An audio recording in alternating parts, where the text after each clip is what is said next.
ನಮಸ್ಕಾರ ಫ್ರೆಂಡ್ಸ್, ನಾನು ನಿಮ್ಮ ಎಮ್ ಡಿ ರಫೀಕ್. ತಾವೆಲ್ಲ ಚೆನ್ನಾಗಿದೆ ಅಂತ ಭಾವಿಸ್ತಾ ಇಂದಿನ ಉದ್ಯೋಗ ಮಾಹಿತಿ ತಮ್ಮ ಮುಂದೆ ಹಂಚ್ಕೊಳ್ಳೋಕ್ಕಿಂತ ಮುಂಚೆ ಯಾರೆಲ್ಲ ನಮ್ಮ ಯೂಟ್ಯೂಬ್ ಚಾನಲ್ನ ಸಬ್ಸ್ಕ್ರೈಬ್ ಮಾಡ್ಕೊಳ್ಳಿಲ್ವೋ ಅವ್ರು ಈ ಕೂಡಲೇ ನಮ್ಮ ಯೂಟ್ಯೂಬ್ ಚಾನಲ್ ಸಬ್ಸ್ಕ್ರೈಬ್ ಮಾಡ್ಕೊಳ್ಳಿ ಅಂತ ಹೇಳ್ತಾ, ಇಂದಿನ ಉದ್ಯೋಗ ಮಾಹಿತಿ ಏನಪ್ಪ ಅಂತ ಹೇಳಿದ್ರೆ, ಅಗ್ನಿಶಾಮಕ ದಳ. ಅಗ್ನಿಶಾಮಕ ದಳದಲ್ಲಿ ಯಾರೆಲ್ಲ ನೀವು ಕೆಲಸಗಳನ್ನ ಹುಡುಕ್ತಾ ಇದ್ದೀರೋ, ಇದೇ ಕ್ಷೇತ್ರದಲ್ಲಿ ನಾವು ಕೆಲಸ ಮಾಡೋಕ್ಕಂತೇಳಿ ಅವ್ರಿಗೆ ಏನೈತಲ್ಲ, ಇದು ಒಳ್ಳೆಯ ಅವಕಾಶ ಇದೆ. ಈ ಕೆಲಸಗಳೆಲ್ಲಿದ್ದಾವಪ್ಪ ಅಂತೇಳಿ ಕರ್ನಾಟಕದಾದ್ಯಂತ ಎಲ್ಲೆಲ್ಲಿ ಹುದ್ದೆಗಳು ಖಾಲಿ ಇದಾವೋ ಅಲ್ಲೆಲ್ಲ ನಿಮಗೆ ನೇಮಕಾತಿ ಆದೇಶವಾಗಿದೆ. ನಿಮಗೆ ಯಾವ ಸ್ಥಳ ಬೇಕೋ ಅದು ಆನ್ಲೈನಲ್ಲಿ ಅರ್ಜಿ ಹಾಕೋತ್ನಾಗ ನಿಮ್ಗೆ ಏನೈತಲ್ಲ ವಿವರವಾಗಿ ತಿಳಿಸ್ತಾರೆ. ಅದಷ್ಟೇ ಅಲ್ಲದೆ ಈ ಹುದ್ದೆಗಳು ಎಷ್ಟಿದಾವಪ್ಪ ಅಂತ 1400ಕ್ಕೂ ಅಧಿಕ ಹುದ್ದೆಗಳೇನೈತಲ್ಲ ನೇಮಕಾತಿ ಆದೇಶವಾಗಿದೆ. ಇದು ಅರ್ಜಿ ಸಲ್ಲಿಸೋದು ಹೆಂಗಪ್ಪ ಅಂತೇಳಿದ್ರೆ, ನೀವು ನಿಮ್ಮ ಮೊಬೈಲ್ನಲ್ಲಿ ಅರ್ಜಿ ಸಲ್ಲಿಸ್ಬೋದು, ಅಥವಾ ನಿಮ್ಮ ಪಕ್ಕದ ಆನ್ಲೈನ್ ಸೆಂಟರ್ನಲ್ಲಿ ಹೋಗಿರಾದ್ರೂ ಆನ್ಲೈನಲ್ಲಿ ನೀವು ಅರ್ಜಿ ಸಲ್ಲಿಸ್ಬೋದು. ಇದರಲ್ಲಿ 1400 ಅಧಿಕ ಹುದ್ದೆಗಳು ಅಂತ ಹೇಳಿದ್ರೆ ಇಲ್ಲಿ ಬೇರೆ ಬೇರೆ ವಿಭಾಗಗಳಿವೆ. ಏನಪ್ಪ ವಿಭಾಗಗಳಂತ ಹೇಳಿದ್ರೆ, ಅಗ್ನಿಶಾಮಕ ಠಾಣಾಧಿಕಾರಿ ಹುದ್ದೆಗೆ ಅಂತ 66 ಹುದ್ದೆಗಳು ಮೀಸಲಿದ್ದರೆ, ಅದೇ ರೀತಿ ಚಾಲಕ ತಂತ್ರಜ್ಞ ಹುದ್ದೆಗೆ ಅಂತಲ್ಲ 26ಕ್ಕೂ ಅಧಿಕ ಹುದ್ದೆಗಳು ಖಾಲಿದ್ದಾವೆ.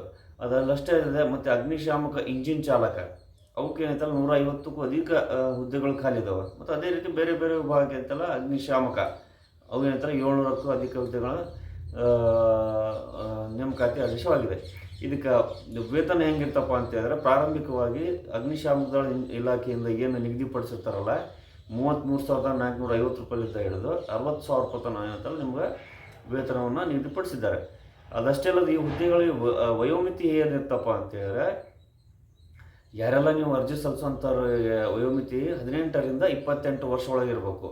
ಯಾರೆಲ್ಲ ನೀವು 18ರಿಂದ 28 ವರ್ಷ ಒಳಗಿದ್ದೀರೋ ಅವ್ರೇನಂತಲ್ಲ ಈ ಹುದ್ದೆಗಳಿಗೆ ಅರ್ಜಿ ಸಲ್ಲಿಸ್ಬೋದು.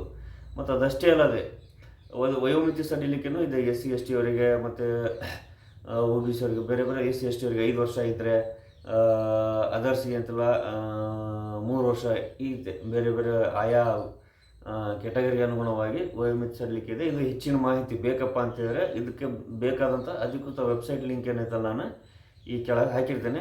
ಅದ್ರಾಗ ಹೋಗಿ ನೀವು ಹೆಚ್ಚಿನ ಮಾಹಿತಿ ತೊಗೊಂಡು ನೀವು ಅರ್ಜಿ ಸಲ್ಲಿಸ್ಬೋದು.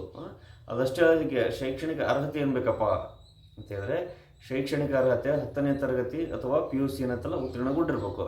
ಮತ್ತು ಇದರಲ್ಲೇ ತಂತ್ರಜ್ಞ ಹುದ್ದೆಗೆ ಯಾರೆಲ್ಲ ಅರ್ಜಿ ಸಲ್ಲಿಸ್ತಾರೋ ಅವ್ರಿಗೆ ಅಂತಲ್ಲ ರಾಸಾಯನಶಾಸ್ತ್ರದೊಂದಿಗೆ ವಿಜ್ಞಾನದಲ್ಲಿ ಪದವಿಯನ್ನು ಸಹ ಪಡೆದಿರಬೇಕಾಗುತ್ತದೆ. ಮಾನ್ಯತೆ ಪಡೆದ ವಿಶ್ವವಿದ್ಯಾಲಯದಿಂದ ಒಂದು ಪದವಿಯನ್ನು ನೀವು ಪಡೆದಿರಬೇಕು. ಅದಷ್ಟೇ ಆಯ್ಕೆ ಪ್ರಕ್ರಿಯೆ ಹೆಂಗಿರ್ತಪ್ಪ ಇದ್ರದ್ದು ಅಂತ ಹೇಳಿದ್ರೆ, ಆಯ್ಕೆ ಲಿಖಿತ ಪರೀಕ್ಷೆ ಇರ್ತದೆ ಮತ್ತು ನೇರ ಸಂದರ್ಶನ ಕೂಡ ಇರ್ತದೆ. ಮತ್ತು ಇದು ಬಹುಮುಖ್ಯವಾಗಿ ಅರ್ಜಿ ಸಲ್ಲಿಸೋದು ಯಾವಾಗಪ್ಪ ಅಂತ ಹೇಳಿದ್ರೆ, ಅರ್ಜಿ ಸಲ್ಲಿಸೋಕೆ ಅಧಿಕೃತ ಆದೇಶ ಏನಿರ್ತಲ್ಲ ಅತಿ ಶೀಘ್ರದಲ್ಲೇ ಈ ಇಲಾಖೆ ವತಿಯಿಂದ ಹೊರಡಿಸ್ತಾರೆ.